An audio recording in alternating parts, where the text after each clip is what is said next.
नमस्कार. गोष्टी माणसांच्या मध्ये आपण दरवेळेसच वेगवेगळे विषय बघत असतो, ऐकत असतो, लोकांचे एक्सपिरियन्स ऐकत असतो. आज असाच एक नवीन विषय घेऊन आम्ही आलो आहे, ज्याचा कुठल्या ना कुठल्या सिच्युएशनमध्ये प्रत्येकाशी संबंध आलेला आहे. भविष्य किंवा वास्तू किंवा न्यूमरोलॉजी हा सगळ्यांच्या जवळचा विषय आहे. आपल्या भविष्यात काय होणार आहे किंवा आहे तो प्रॉब्लेम कसा सॉल्व्ह होईल यासाठी प्रत्येकाने कधी ना कधीतरी याची मदत घेतलेली असते. आणि हाच विषय आज इलॅबोरेट करून आपल्याशी बोलायला आल्या सुपर्णा नाईक. नमस्कार.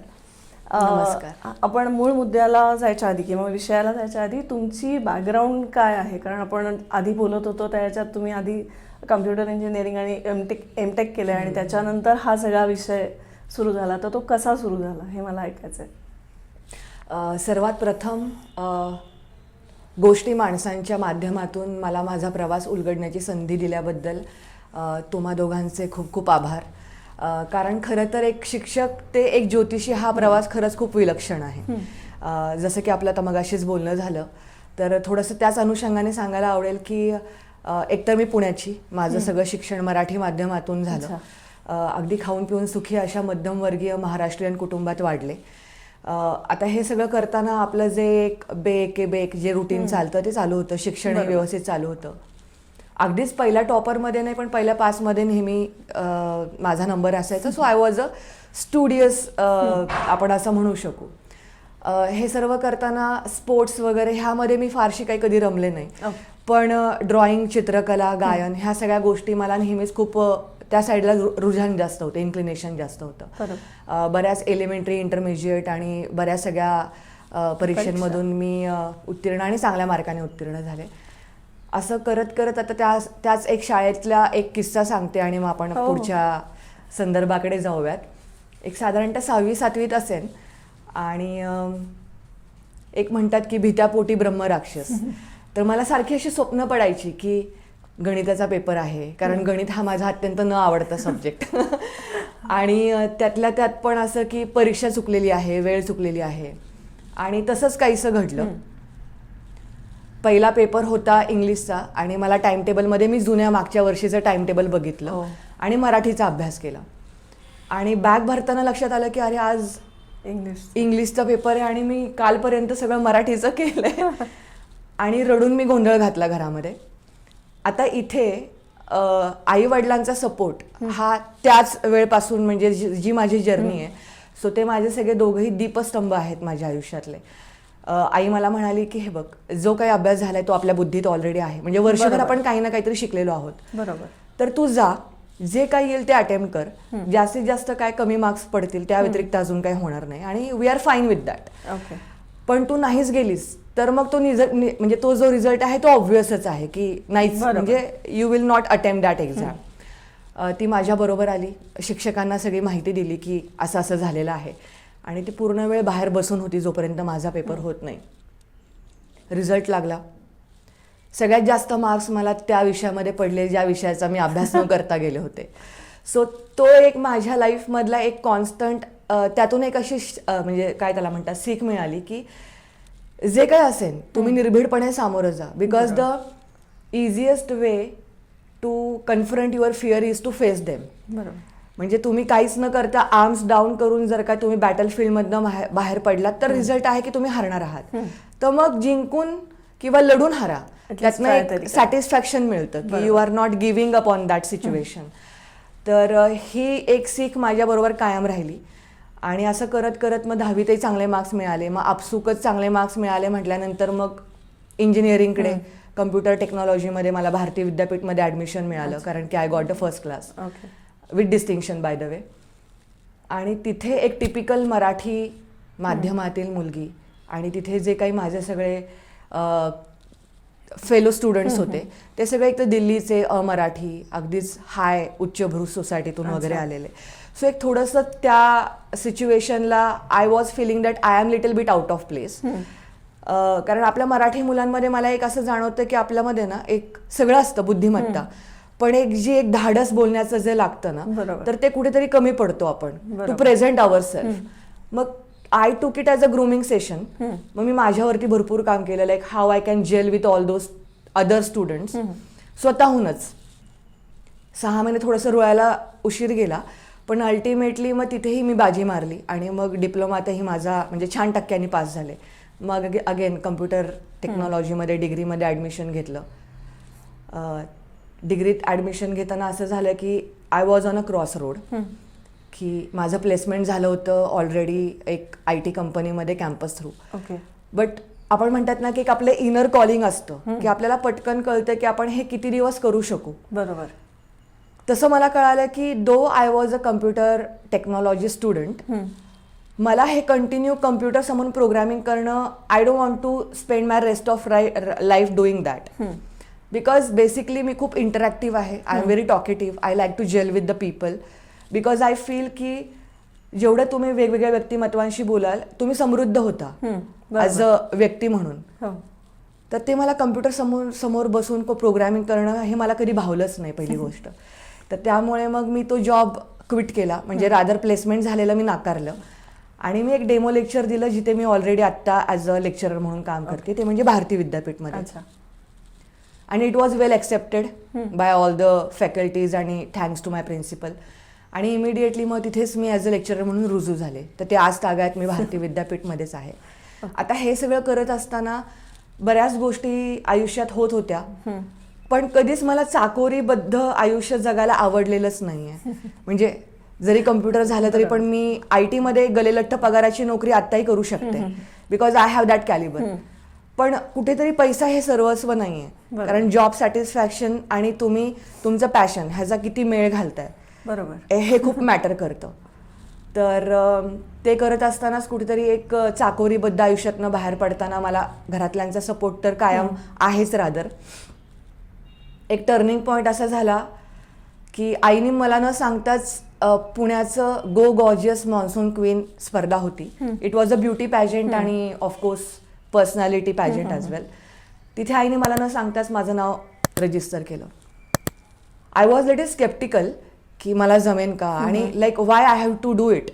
पण आई म्हणाली की नाही, आपण जोपर्यंत स्पर्धेमध्ये उतरणार नाही तोपर्यंत आपल्याला कळणार नाही की आपली कुवत काय आणि आपल्याला कुठपर्यंत पोचायचं आहे. So not for others but for you to raise your bars. तुला 4-5 लोकांमध्ये नाही, खूप लोकांमध्ये कम्पीट हे करायलाच पाहिजे. ओके. आणि मग few years back I appeared for that typical beauty pageant आणि माझं काहीच प्रिपरेशन नव्हतं. पण त्यात त्यांनी एक प्रश्न मला विचारला होता की तुम्हाला सगळ्यात तुमचा फेवरेट कलर कुठला, म्हणजे तुमचा आवडता कलर कुठला आणि का. तर ते उत्तर माझं खूप विलक्षण आणि त्यांना कदाचित भावलं असेल. तर मी असं म्हणाले की माझा निळा कलर हा अत्यंत प्रिय कलर आहे, निळ्याच्या सगळ्या शेड्स. एक तर त्याची 2 कारणं आहेत. समुद्राचा कलर रंग निळा, आकाशाचा रंग निळा. आणि जर का आपण दोघांचीही एक तत्व बघितली तर ती अथांग आहेत. समुद्राच्या तळाचा आपल्याला मेळ लागत नाही आणि आकाश तर एक आकाश तत्व इज लाईक खूपच विलक्षण आहे. आणि मला असं वाटतं की कुठेतरी ते माझ्या पर्सनॅलिटीशी मॅच करतं, कारण की I need to tap to many other potential which are hidden in me. तर त्यामुळे मला असं वाटतं की I can resonate very well with the blue colour. Okay. आणि मग रिझल्ट असा आला की I was the crowning beauty. So मी त्यातही आले. मग सकाळमध्ये खूप सारी प्रसिद्धी मिळाली. अगदीच म्हणजे it was a like life changing moment for me. आणि हे सगळं करत असतानाच कुठेतरी मला असं वाटलं की एक वाचत राहणं खूप इम्पॉर्टंट आहे. आणि अर्थात पुस्तकं वाचणं हा जरी एक छंद असला तरी पण I am not like a book worm. त्यातही मी सिलेक्टिव्ह बुक्सच वाचते. तर ॲस्ट्रॉलॉजी आणि ह्या गोष्टीकडे वळायचं कारण असं आहे की मला असं वाटतं की खूप लोकांच्या सायकोलॉजीवरती अफेक्ट करणारा हा सब्जेक्ट आहे. बरोबर. आणि 10-12 years back when I started my journey in astrology मी खूप सारे पुस्तकं वाचले, खूप सारा अभ्यास केला. थोडंसं स्केप्टिकल वाटेल ह्या विषयाकडे वळताना, पण I started astrology learning to prove it as a fake science. की ॲस्ट्रॉलॉजी हे मुळात म्हणजे हे सगळं असं फेक आहे. ह्याला तुम्ही अगदी म्हणजे विचार करूच नका ह्या गोष्टीचा. हे सगळं थोतांडे आणि अंधश्रद्धा आहे. So I was started journey as a to prove it wrong. Okay. पण after studying so many books, after studying so many पत्रिकाज, chart, horoscope, I end up believing that it's a science basically.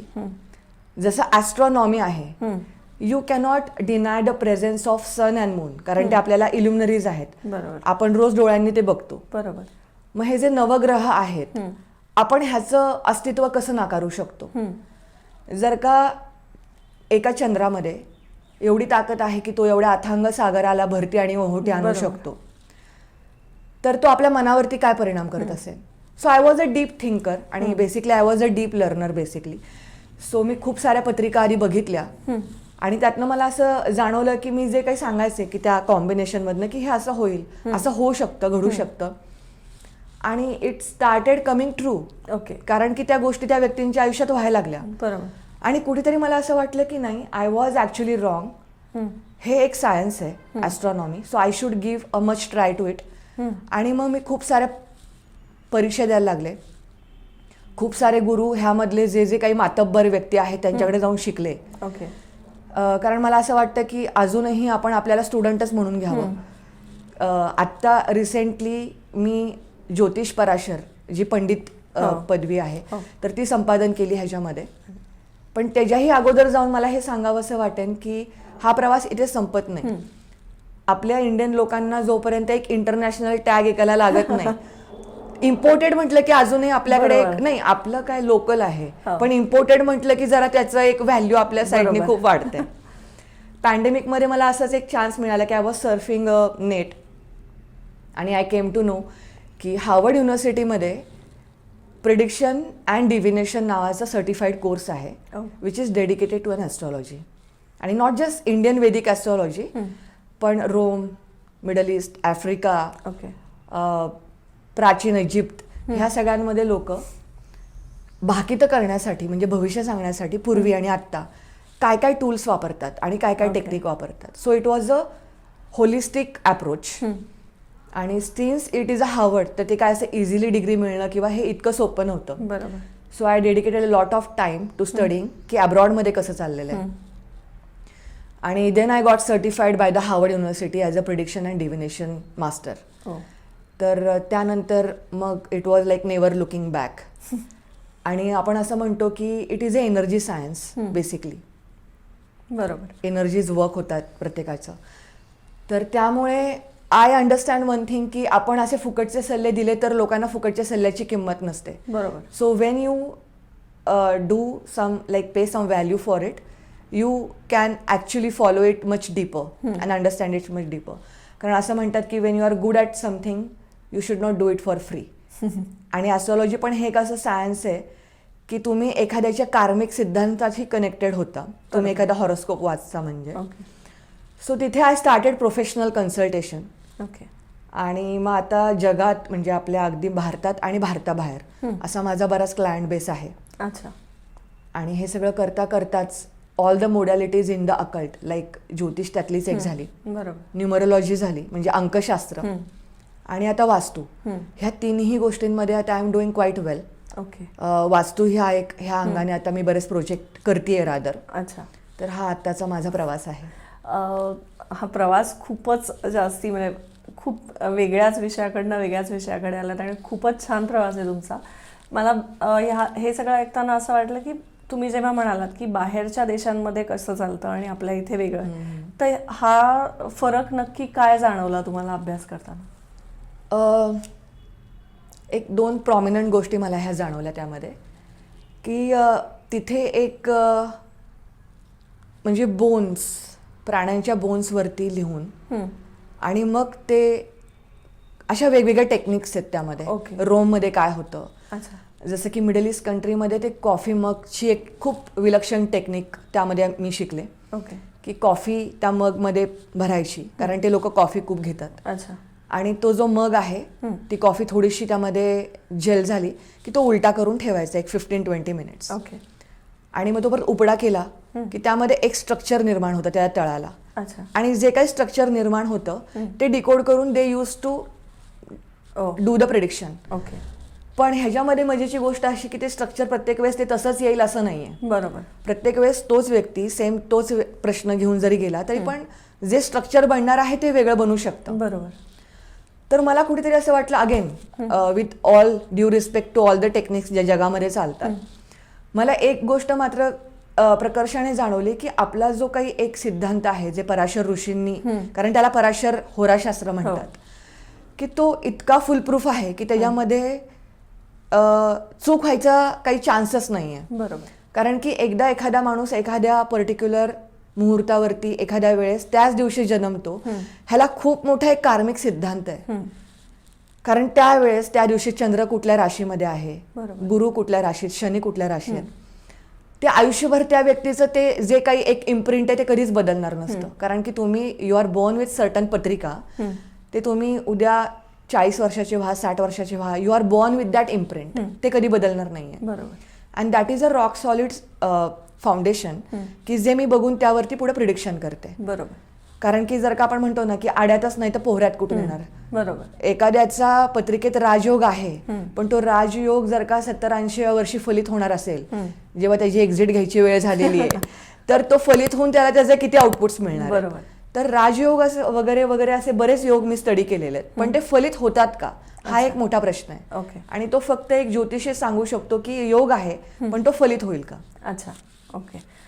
तुम्ही हे जेव्हा सांगताय त्यावेळेस आता आपल्या इथे जी पत्रिका तयार केली जाते ती जन्मवेळेप्रमाणे तयार केली जाते, पण ती ॲक्च्युअल जन्मवेळ जी असते ती कशी शोधायची? कारण शेवटी असं असतं की ते डॉक्टरांनी येऊन बाहेर सांगितल्यानंतरची ती असते, पण ती खरी वेळ थोडं एक काय 4-5 मिनिटं इकडे तिकडे तर होऊच शकतं किंवा 1-2 मिनिटं का होईना असतं. तर त्याचा कितपत फरक पडतो पत्रिका बनवताना किंवा प्रेडिक्ट करताना?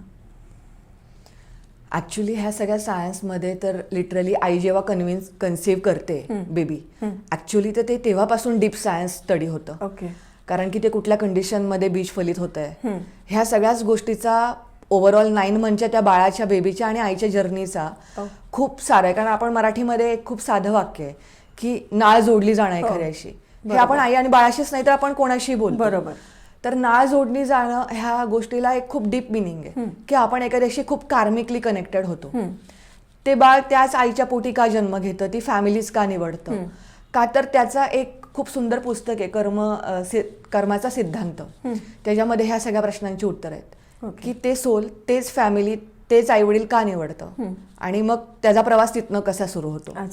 तर जर का टेक्निकली ह्या बाबतीत तुम्ही जो प्रश्न विचारलाय, तर जेव्हा ऍक्च्युली नॉर्मल डिलिव्हरी किंवा सिझरियनमध्ये जेव्हा ती नाळ ऍक्च्युली कट होते आणि बाळ सगळ्यात स्वतः इंडिपेंडंट श्वास घेतं, कारण की तो अदरवाईज नाळेतून मातेच्या ह्यातूनच चालू असतो. जेव्हा तो इंडिपेंडंट श्वास घेतो, जो पहिला श्वास आहे, तिथपासून त्या बाळाचा ॲज अ इंडिव्हिज्युअल प्रवास चालू होतो आणि तेव्हा आपण म्हणू शकू की आता तो त्यापासून वेगळा झालेला आहे आणि नाव he is being he or she as a individual human being. तर तो वेळ महत्वाची. आणि आजकाल मला असं वाटतं की प्रत्येकच मॅटर्निटी होममध्ये तो टाइम परफेक्ट करतातच. फक्त हा एक मेजर इश्यू आहे की जे अगदीच पूर्वीचे आपले आई, आजी, आजोबा, त्यांच्याकडे काही फार पूर्वीचं टाइम वगैरे असं काही माहीत नव्हतं. त्यांना फक्त दिवस माहिती असायचा, वेळ माहिती असायचा, त्यामुळे त्यांच्या पत्रिकेत थोडं स्केप्टिकल आणि कन्फ्युजन होऊ शकतं. पण आता मला असं जाणवत नाही की तसं काय होईल. आणि त्याच अनुषंगाने आता माझं एक ॲडिशनल सांगते की तुम्ही खूप छान प्रश्न विचारलात की कसं बघतात 2-3 मिनिटाच्या अंतराने फरक पडतो का. तर माझा जो आता रिसर्च चालू आहे तो जुळ्या मुलांच्या पत्रिकेवरती चालू आहे. की हा मुळातच खूप एक इंटरेस्टिंग विषय आहे. बरोबर. की जुळी मुलं आहेत, दिसतात सेम, 2-3 मिनिटाचाच फरक आहे. कारण सिझरियननी जर का झालं तर तो एक 2-3 मिनिटाचाच फरक असतो. पत्रिकाही सेम असतात, पण दोन्ही मुलांच्या आवडीनिवडी अत्यंत वेगळ्या असतात. मग ते असं का. तर त्यामध्ये मला असं it's been 2 years now I have been collecting horoscope जे आहेत जुळ्या मुलांचे. आणि मग त्यामध्ये वर्ग कुंडलीज ज्या आहेत, जसं की लग्न कुंडली, मग नवमांश कुंडली, बरोबर, आणि मग षष्टियांश, म्हणजे एका कुंडलीचे 60 भाग जर का केले तर 4 मिनिटांनी त्या 60 भागातला षष्टियांश कुंडली कम्प्लिटली वेगळी असते आणि determine the life path of that baby. तर ती मात्र कम्प्लिटली वेगळी असते, जरी लग्न कुंडली सेम असली तरी पण. मग आता त्यावरती माझा रिसर्च चालू आहे. अच्छा. बरेचदा असं होतं की पत्रिकेतले ग्रह कुठे आहेत किंवा पत्रिकेतले ग्रह कसे आहेत त्याच्याप्रमाणे आयदर पूजा सांगितली जाते किंवा आपल्याकडे खडे घालायला सांगतात किंवा आता चंद्रबळ कमी आता मोती घालायला. करेक्ट. असं काय काय असतं, तर त्याचा कितपत फायदा होतो किंवा ते कशा पद्धतीने बघितलं जातं? एकतर मला ह्याच गोष्टीचा आनंद वाटतोय की जी व्यक्ती ज्योतिषामध्ये नाहीये, पण त्याला हे कळते की चंद्रबळ कमी असेल तर मोती घालावा. हेच ऍक्च्युअली आपल्या ज्योतिषाचं एक ब्युटी ऑफ द सायन्स असं मी म्हणेन, की आजकाल हाफ बेक ज्योतिषी खूप सुळसुळाट आहे आजूबाजूला.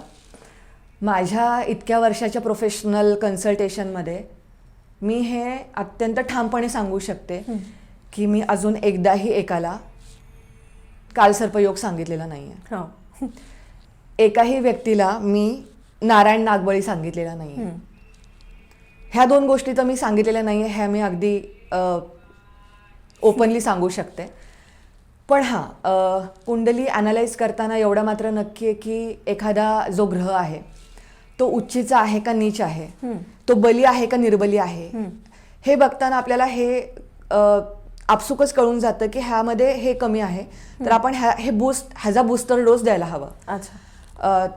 तर जे आपण खडे सांगतो किंवा रत्न सांगतो हे एक फार मोठं सायन्स आहे, जेमोलॉजी बेसिकली, रत्नशास्त्र आणि रत्न अध्याय. कारण रत्न अध्याय हा आपण वास्तूमध्ये पण वापरतो आणि रत्नशास्त्र हे आपण ज्योतिषामध्ये पण वापरतो. तर मग एखाद्याला असं वाटतं की एखादा खडा घातल्यानंतर असं काय घडतं आयुष्यात की एकदम लाईफ 360-180 डिग्रीमध्ये बदलते. तर ते एक्झॅक्टली तसं नाही. It's a colour science. आपण असं म्हणू की ते एक रंगाचं सायन्स आहे. ह्याचंच एक उदाहरण देताना एक रिअल लाईफ सिनारिओ सांगते की एखाद्यानं त्याचे ब्लड टेस्ट केले आणि त्याला कळालं की त्याचं हिमोग्लोबिन कमी आहे. तर आपण त्याला काय खायला सांगतो, बीट खा, गाजर खा. These are all associated with the colours. बरोबर. की जे तुमच्यातलं हिमोग्लोबिन म्हणजे जो एक रेड एलिमेंट, रेड ब्लड सेलचा एलिमेंट बूस्ट करेल. बरोबर. जे तुम्ही इनर इनपुट घेताय तेच तुम्हाला अल्टिमेटली बाहेर आउटर वर्ल्डमध्ये रिफ्लेक्ट होणार आहे. तर तसंच ते रत्न सायन्स पण आहे. सपोज एखाद्याचा गुरु जर का निर्बली असेल तर आपण पुष्कराज सांगतो की गुरुचं बळ लग्न, म्हणजे लग्न किंवा संतान येऊ ह्यासाठी आपल्याला गुरुचं बळ लागतंच. तर त्यासाठी मग पुष्कराज आहे, चंद्रासाठी मोती आहे, शुक्रासाठी डायमंड किंवा ओपल आहे. असे बरेच मग रत्नमध्ये कुंडली अध्याय करूनच मी सांगते. पण एवढं मात्र नक्की की येस, म्हणजे जर का अगदीच गरज असेल तर मी हे उपाय देते. अदरवाईज शक्यतो माझा ह्याकडे कल असतो की एखाद्याला सांगणं की बाबा हे इतके दिवस तुला जरा थोडंसं आपण असं म्हणू शकू की एक बॅड पॅच आहे. ओके. तर एक माणूस तो मेंटली तयार होतो त्या गोष्टीसाठी की इतके दिवस मला जरा हेड डाऊन करून आणि लो प्रोफाईल राहून काढायचे आहेत. एकदा का तो वेळ व्यवस्थितपणे पार पडला की मग अगेन जशा दशा बदलत असतात तशा माणसाच्या पत्रिकेत आणि आयुष्यात येणाऱ्या घटना आणि लोकही बदलत असतात. बरोबर. तर त्यासाठी माझा एक मोटो आहे, म्हणजे जो मी नेहमी म्हणते की योग्य त्या वेळी, योग्य त्या ठिकाणी आणि योग्य त्या व्यक्तींबरोबर तुम्ही असणं ह्यालाच योग म्हणतात. हे दुसरं तिसरं पत्रिकेमध्ये काहीच नाहीये. पण तुमच्या आयुष्यामध्ये योग्य व्यक्ती येणं आणि योग्य काळ निर्माण होणं हे मात्र ग्रहच डिसाईड करतात. तुम्ही जेव्हा हे सगळं सांगत होतात की रत्नांचं पण एक रत्नशास्त्र आहे किंवा त्याचा वापर केला जातो, तसं ज्योतिष आणि न्यूमरोलॉजी याच्यात नक्की फरक काय? Again nice questions. कारण आजकाल माझ्याकडे जसे ज्योतिषासाठीचे कन्सल्टेशन्स येतात ते लगेच लागून त्यांचं न्यूमरोलॉजीचं पण कन्सल्टेशन घेतात. कारण की आजकाल नेम चेंज असं खूप निघालंय. नावामध्ये एखादा ए घालायचा, आर असेल तर आर करायचा. जसं की काही जे प्रोडक्शन हाऊस आहेत ते फक्त त्यांच्या सिरियली केनी स्टार्ट करतात. बरोबर. म्हणजे देअर इज सम बिलीफ की केनी मी केली तर बाबा काहीतरी ह्याचं व्हायब्रेशन चेंज होईल. बरोबर. तर ऑल दीज वर्ल्ड्स, म्हणजे जर का आपण निकोला टेस्लाचा जर का एक सिद्धांत बघितला तर Nikola Tesla was an amazing scientist. म्हणजे he was not just an scientist, मला असं वाटतं की ही वॉज अन विजनरी. कारण की त्यांनी सांगितलं की everything in this world is vibrating on the frequency of 369. Okay. किंवा फिबोनाची सिरीज, गोल्डन रेशो म्हणतो आपण त्याला. तर अंकमध्ये जर आपण शून्य जो आहे, ओके, भारताने शोध लावलेला आहे. म्हणजे अंकाचं आणि भारताचं नातं तसं फारच जुनं आहे. आणि ज्योतिषाचं पण. ज्योतिष हा जरा आपण थोडंसं फॉर अ टायमिंग बाजूला ठेवूयात. अंकशास्त्रामध्ये आपल्याकडे फार कमी परम्युटेशन कॉम्बिनेशन असतात. म्हणजे अंक 1 ते 9 इथपर्यंतच आपल्याला खेळायचं असतं. बरोबर. तर 1 हा आकडा जो आहे हा सूर्याच्या आधिपत्याखाली येतो. कारण it represent your soul, your ego, your self esteem. आणि पायोनियर, त्या क्षेत्रामध्ये पायोनियर होणं. ओके. तर 1 नंबरच्या ज्या ज्या व्यक्ती आहेत त्या स्वतः काहीतरी एक स्वतः ॲज अ शून्यापासून सुरू करण्यामध्ये बिलीव्ह करतात.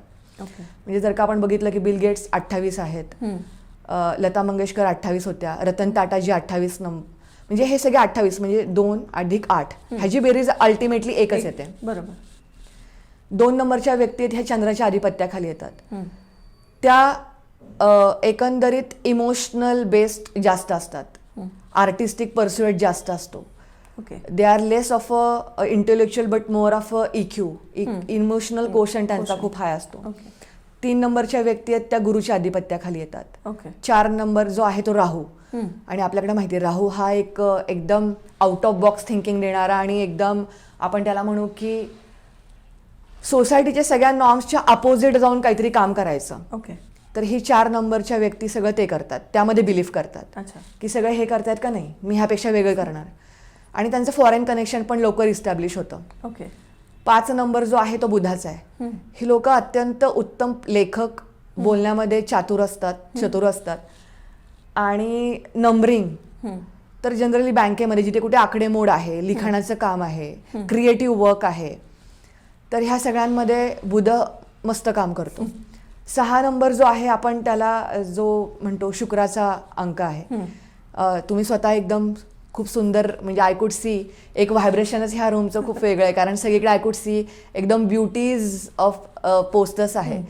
सो जिथे जिथे सुंदरता आहे तिथे सगळीकडे शुक्राचं बळ जे आहे ते काम करतं.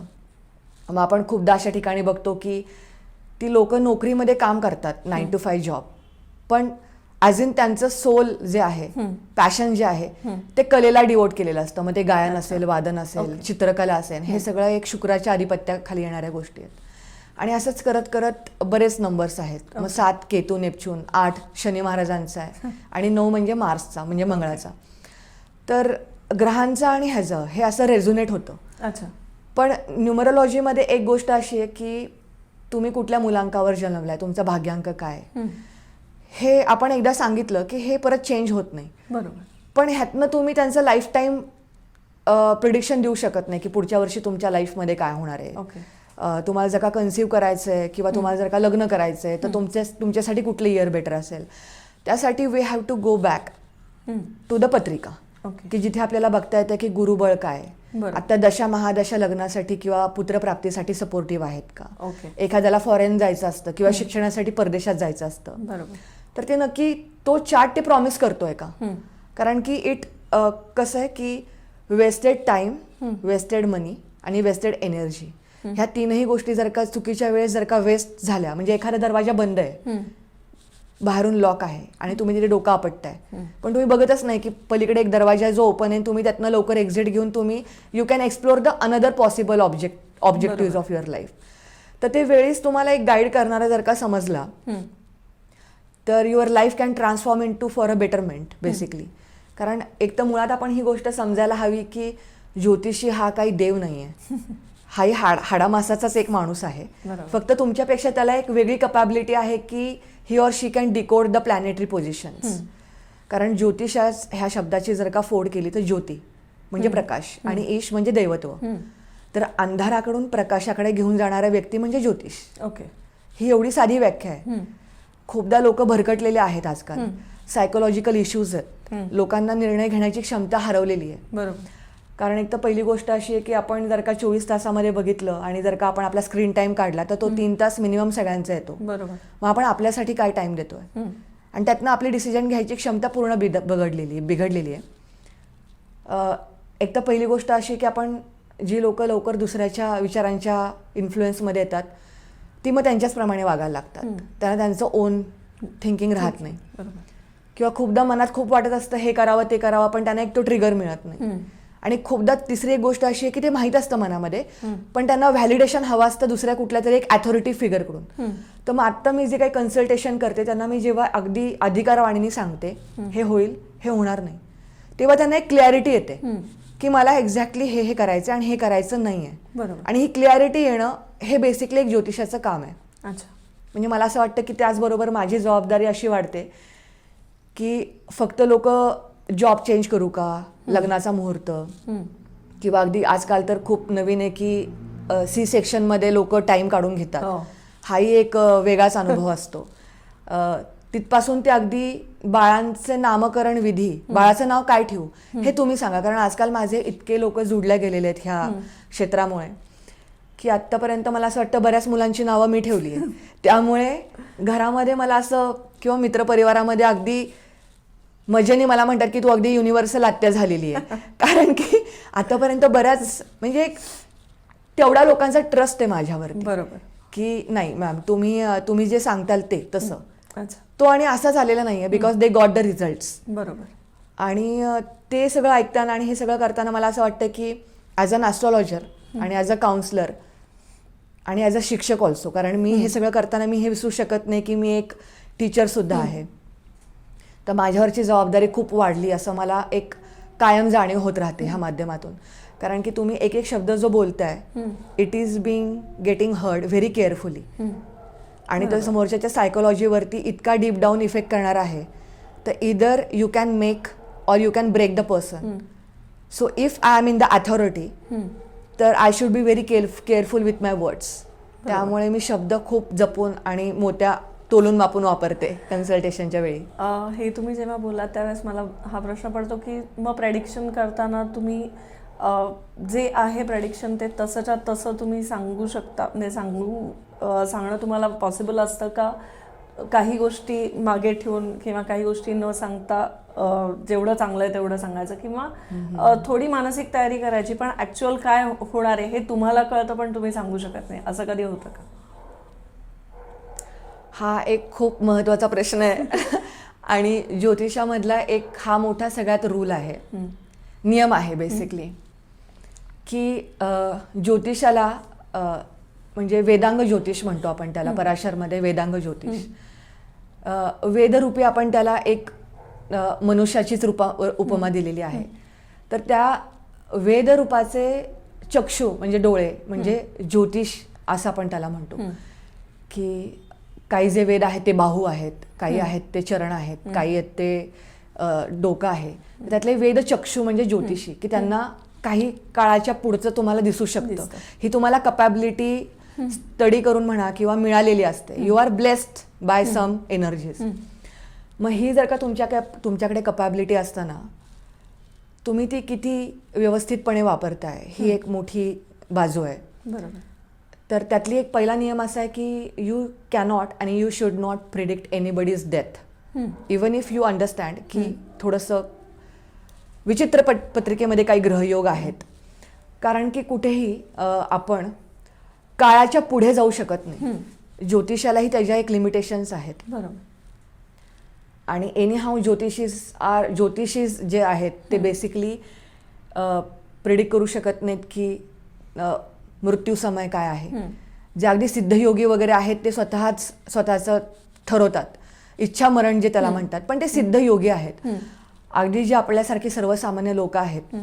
तर अशा काही पत्रिका, असा प्रश्न कोणी विचारत नाही. पण सपोज जर का असं विचारलं की बाबा आता खूप त्रास होतोय आणि पुढे काय, आणि आपल्याला कळतंय की पत्रिकेत काही थोडे 1-2 वर्ष आहेत ते कठीण परिश्रमाचे दिसत आहेत, तर ती सांगण्याची एक पद्धत असते की आता तुम्ही लो प्रोफाईल राहा, you engage your self with lot of social activities. आणि कुठेही माझं असं म्हणणं आहे की 70% ज्योतिषी काम जरी करत असलं तरी 30% मनुष्याचा भाग हा विल म्हणजे फ्री विलच्या अंडर येतो. म्हणजे तुमचं आता कर्मामध्ये एक क्रियामान कर्म असतं, एक प्रारब्ध असतं जे तुम्ही कधीच चेंज करू शकत नाही. क्रियामान कर्म जर दर दिवशीच्या कर्मातनं तुम्ही क्रिएट करताय तर थेंबे थेंबे तळे साचे ह्या अनुषंगाने जर का बघितलं, तुम्ही जर का तुमच्या लाईफस्टाईलमध्ये तुमच्या एकंदरीत परसेप्शनमध्ये जर का काही असे आमूलाग्र बदल घडून आणले जे मी रेमेडीजच्या रूपाने सांगते, तर नक्कीच तो व्यक्ती त्या गोष्टीला बायपास करू शकतो. ओके. म्हणजे एक उदाहरण द्यायचं की एखादा व्यक्ती 100च्या स्पीडनं चाललाय, त्याला माहित नाही अनोळखी रोड आहे, पुढे मोठा खड्डा आहे किंवा बॅरिगेटर आहे आणि तो चाललाय, अगदी संकट गाडी नेतोय. आणि हेच जवळचा बसणारा एक रोजचा त्या रोडनी जाणारा माणूस आहे आणि त्याने त्याला सांगितलं अरे वॉचफुल, बी केअरफुल, स्पीड कमी कर, पुढे खड्डा आहे. तर तो स्पीड कमी करेल, खड्डा चुकणार नाही, खड्ड्यातनं गाडी जाईनच, पण त्यातनं जो अगदी एक मोठा इम्पॅक्ट बसणार होता, मोठा ऍक्सिडेंट होणार होता, तो कमी होईल, त्याचा इम्पॅक्ट कमी होईल. तर ज्योतिषी हेच करतो की तो तुमच्या आयुष्यात येणारे प्रसंग चांगले वाईट बदलू शकत नाही, पण त्याचा इम्पॅक्ट काही प्रमाणात कमी करू शकतो. खूपदा मला असं वाटतं की भोग जे आहेत ते भोगून संपवावेत, उगाच पळापळी करायला जाऊ नये, कारण कुठेतरी जाऊन तुम्हाला ते कर्म गाठणारच आहेत. बरोबर. तर भोग ही भोगून संपवायची गोष्ट आहे. त्याला मीही ॲज अ ज्योतिषी एस्केपिझम असं काही सांगत नाही, तुम्ही हे करा ह्यातनं सुटाल वगैरे वगैरे, असं मी अजिबात ह्या फंदात मी स्वतः पडत नाही आणि मी त्यांनाही सांगत नाही. बरोबर. एक थोडासा रियालिटी चेक त्या व्यक्तीला दिला तर थोडासा व्यक्ती तो एक मानसिकरित्या स्टेबल व्हायला मदत होते. आणि रेमेडीजमध्ये पण मी 3च रेमेडी सांगते की कर्म जे आहेत बेसिकली हे 3च प्रकारे आपण कमी करू शकतो. कर्माचं जे बॅगेज आहे ते, एक तर पहिली गोष्ट म्हणजे होम हवन. म्हणजे आपण काही लोक बघा आपल्याकडे अजूनही हिंदू धर्मामध्ये अग्निहोत्र करतात. का बरं अग्निहोत्रामध्ये एवढी पॉवर असेल? तर तुम्ही बघितलं की अग्नीचा जो एक बघितलं अग्नी जो ज्वलंत आहे तर ती ऊर्ध्वगामी आहे, कधी अग्नी खाली अधोगामी जात नाही. आणि अग्निहोत्रामध्येच खूप एनर्जी आहे. एकतर ती होम, त्यातनं तुम्ही तुमच्या एनर्जीज बर्न करता आणि your aura will get boost by that close proximity of that agni, कारण तो एक फायर एलिमेंट आहे. दुसरी म्हणजे अगेन की मंत्रजाप, कंटिन्यू मंत्राचं रिसायटेशन आहे.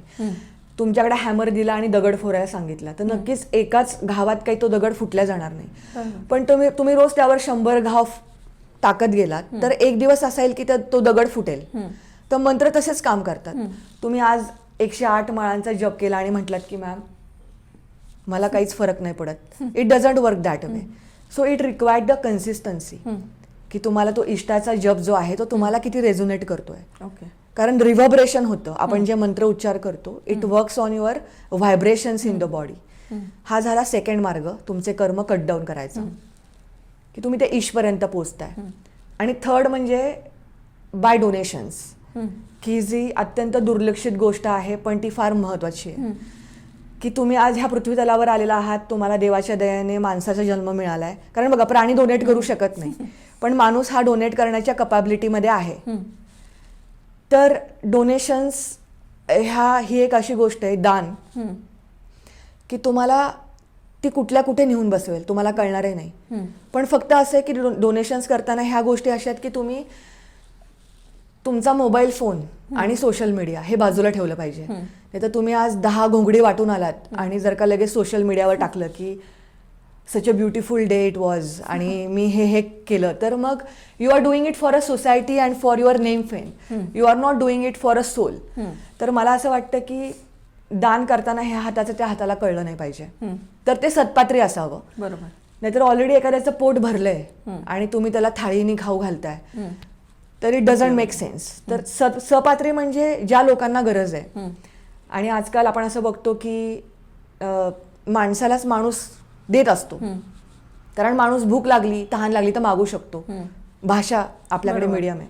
पण एक दुर्लक्षित एक असा जीव आहे आपल्या अजूनही आजूबाजूला, तो म्हणजे पाळीव, म्हणजे काही श्वान म्हणा किंवा जे काही प्राणी आहेत रस्त्यांवरचे स्ट्रे डॉग्स, भटके श्वान म्हणा, एकदम दुर्लक्षित घटक आहे. एकतर ते किती दिवस उपाशी आहेत बिचारे हे कोणालाच माहित नाही, कारण त्यांना बोलता येत नाही, बरोबर, आपल्याला ती भाषा समजत नाही.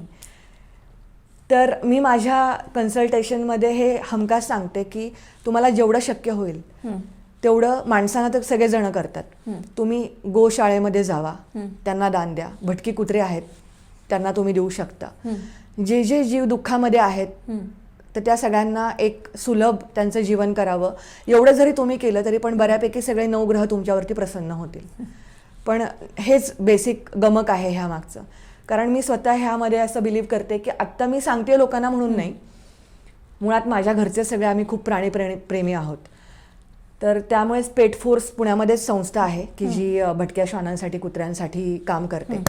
की खूपदा असं असतं की खूप हिट अँड रन केसेस असतात, कुत्र्यांचे पाय जातात आणि आपल्याला माहितीच नसतं बेसिकली, लॅक ऑफ अवेअरनेस की ह्यांना कुठे घेऊन जायचं.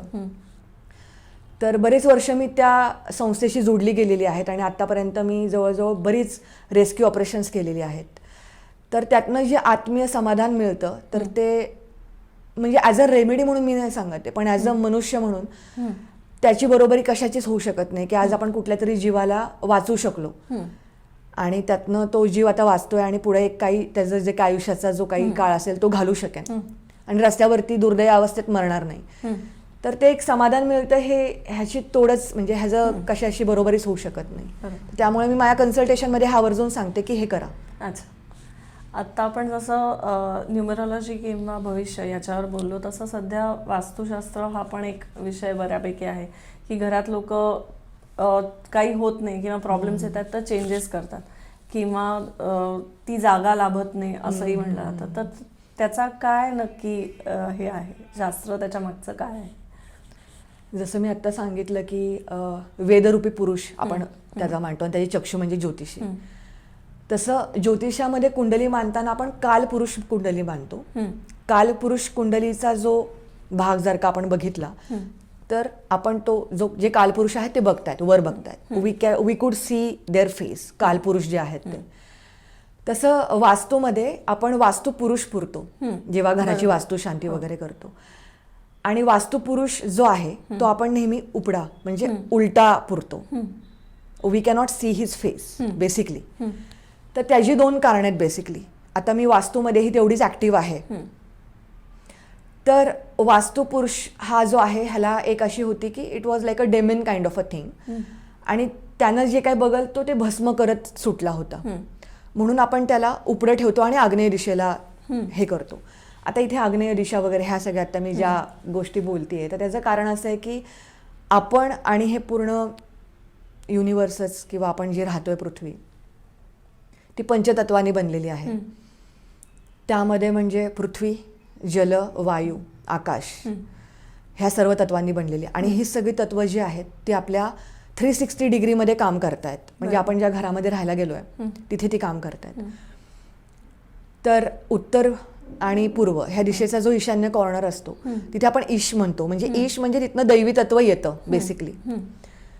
तर तिथे एकदम सारी गोष्ट आहे. जर का तिथे आपण देवाची जागा असं मानतो आणि जर का एखाद्याने घर घेतलं, भलेही तो अगदी 4-5 करोडचा फ्लॅट असेल, पण त्याचं जर का ईश तत्व बिघडलेलं असेल की जिथनं आपण घरातलं ब्लेसिंग्स किंवा घरातल्या जिथे आपण देव प्रस्थापित करणार आहोत आणि जिथनं आपल्यावरती कृपादृष्टी होणार आहे आणि जी अत्यंत सात्विक एनर्जी तिथून येणार आहे, तिथेच जर का एखाद्याचं टॉयलेट असेल, ड्रेनेज लाईन असेल किंवा फॉर अ इन्स्टंट तिथे जर का किचन असेल की जिथे एकदम सतत अग्नी प्रज्वलित होतोय, तर त्यातनं हे बघायला मिळतं की एकतर त्या घरातल्या माणसांचं एकतर नेहमी डोकं भडकलेलं राहतं, घरात वाद होत राहतात. किंवा जर का तिथे ड्रेनेज लाईन असेल तर त्या माणसांचं डोकं जे आहे ते निर्णय घेण्याची क्षमताच त्या माणसांची निघून जाते. किंवा जी ग्रोथ व्हायला हवी पुढे ती होत नाही घरामध्ये. सतत कोणी ना कोणी आजारी पडणं, मोठमोठे आजार होणं, अचानकच आजारी पडणं, घरामध्ये एका मागोमाग एक डॉक्टर्सच्या व्हिजिट होणं. का तर तुमचं ईश तत्व बिघडलेलं आहे. तर घर घेताना माणसाने ॲटलिस्ट ह्या तरी गोष्टी बघून घ्याव्यात की एकतर त्याची एंट्री, घरातली एनर्जी जी येणार आहे घरामध्ये ती दरवाजातून येते, ते कुठे आहे, ईश तत्व काय आहे, त्याचं ब्रह्मस्थान कसं आहे. ह्या बेसिक एक 4-5 फंडामेंटल गोष्टी बघितल्या. कारण आता मी वास्तू विजिट्स जेव्हा करते टेक्निकली प्रोफेशनली, तेव्हा लोक मी सांगितल्यानंतरच ते घर बुक करतात, तोपर्यंत करत नाहीत. त्याचं कारण असं आहे की we are putting our hard earn money. आज आपण काही कॅशने घर घेत नाहीत, सर्वसामान्य लोकांबद्दल बोलतेय. बाकीचं लोननी करतो आणि माणसाचा 10-20 वर्ष आयुष्य हे लोन फेडण्यामध्ये जाणार असतं. म्हणजे एवढी ती महत्वाची गोष्ट आपल्या आयुष्यामध्ये होतीये आणि तुम्ही तिथे राहणार आहात तर ती एनर्जी ब्लेस्ड हवी. तर त्यामुळे नक्कीच म्हणजे आय अर्ज तुमच्या गोष्टी माणसांच्या माध्यमातून मीही करेन की जस्ट रँडमली पैसाही आहे आणि घरही जरी तुम्ही राहणार नसाल आणि इन्व्हेस्टमेंट म्हणून फ्लॅट घेणार असाल तरी पण तुम्ही ओनर होणार आहात त्याचे. त्यामुळे थोडासा तो एक प्रॉपर सॅनिटी आणि थोडंसं व्हिजन मनामध्ये ठेवूनच तुम्ही घर घ्यावं असं माझं तरी स्पष्ट मत आहे. ओके, आपण भविष्य, न्यूमरॉलॉजी, वास्तुशास्त्र अशा बऱ्याच गोष्टी तुमच्याकडनं ऐकल्या आणि त्याचे प्लस पॉईंट्स, मायनस पॉईंट्स, त्याच्यामुळे काय काय प्रॉब्लेम्स येऊ शकतात हेही पाहिलं. मला आता शेवटच्या प्रश्नाकडे येताना विचारायचं की तुमचं पुढचं काय प्लॅन आहे किंवा तुम्ही पुढे काय करायचं ठरवलं, कारण तुम्ही तिन्ही गोष्टींमध्ये आता करताय तर पुढे. तुम्ही हा प्रश्न विचारल्यामुळे माझ्याच मनात बरेच प्रश्न चालू झाले.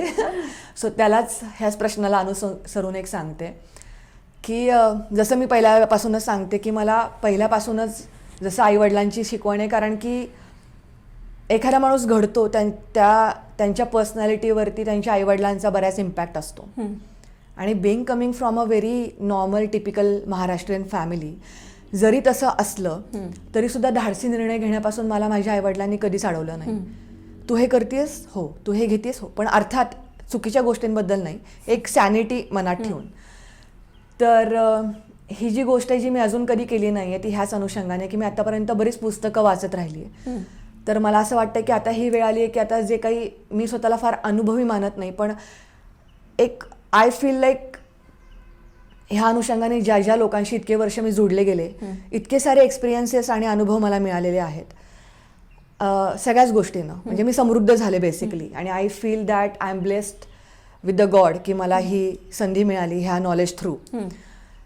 तर मी सध्या आता पुस्तक लिहिण्याचं काम चालू केलेलं आहे. आणि तोही एक सगळ्यात हॉट टॉपिक सध्या आणि the much talk topic is about Shani आणि शनी 7.5. कारण की there is such a fear mongering thing in everybody.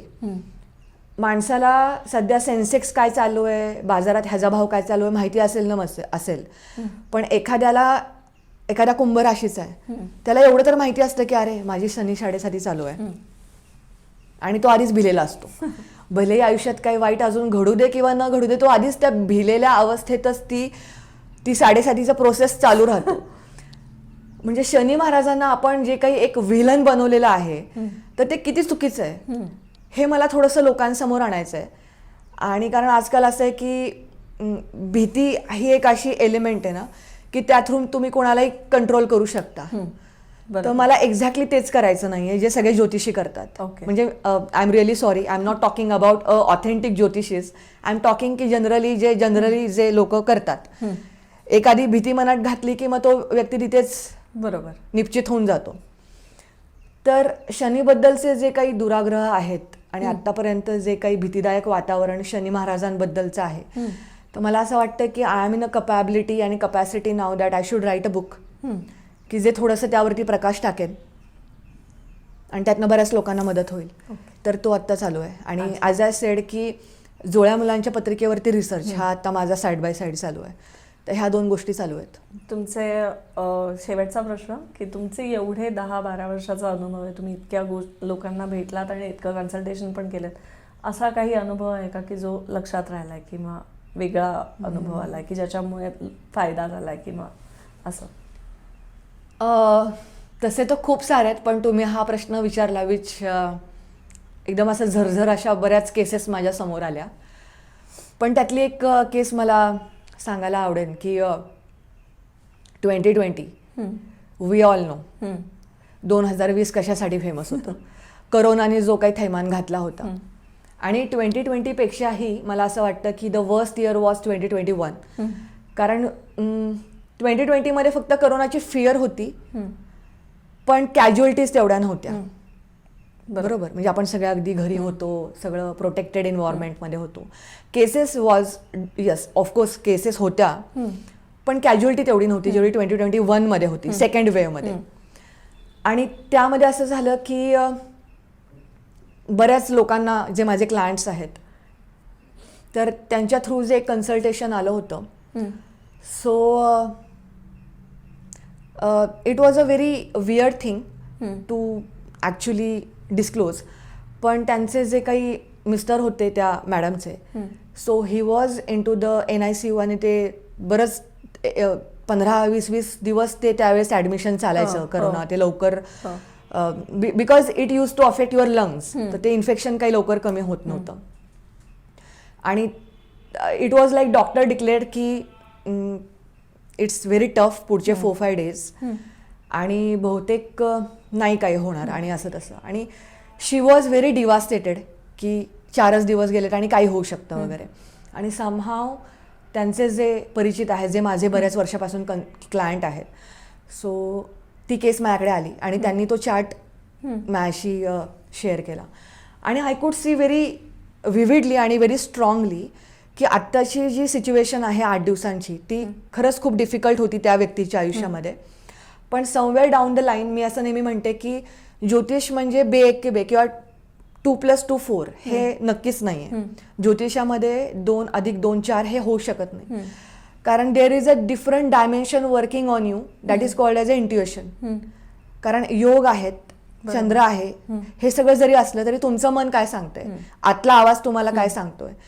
आणि कधीतरी मला असं वाटतं की इंट्युशनचं ज्योतिषाने हे ऐकायला हवं, नुसतंच आकडेमोड बघण्यापेक्षा. कारण की तो आवाज कधी चुकीचा जात नाही. आणि I told her very clearly की येस, डॉक्टर हॅज सेड की 4-5 दिवसांचा हा आहे. पण समवेअर डाऊन द लाईन मला असं वाटतंय की जर का त्यांनी हे 5 दिवस जर का व्यवस्थित काढले तर 6व्या दिवशीपासून there will be a remarkable growth in his health. पण तो एक 5 दिवसाचा जो आहे, आपण म्हणतो ना की गंडांतर हा एक शब्द आहे, ते जर का त्यांनी व्यवस्थित पार केलं देवाच्या दयेने तर ते पुढे सुखरूप आयुष्य जगू शकतात. ओके. आणि मग त्यांना जे काही रेमेडीज मी जे दिल्या, कारण की इट वॉज मस्ट की त्या रेमेडीज त्यांनी त्यांच्या बिहाफमध्ये करायला हव्या होत्या त्यावेळेस, आणि which obviously she did in Delhi basically.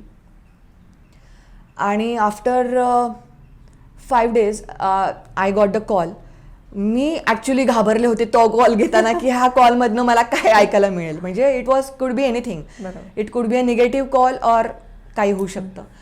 आणि I got the call and thankfully she said की डॉक्टर म्हणालेत की आता 1-2 मेडिसिन्स त्यातनं कमी करतील आणि उद्या अजून एक टेस्ट होईल आणि त्यातनं he will be monitored for the next dose.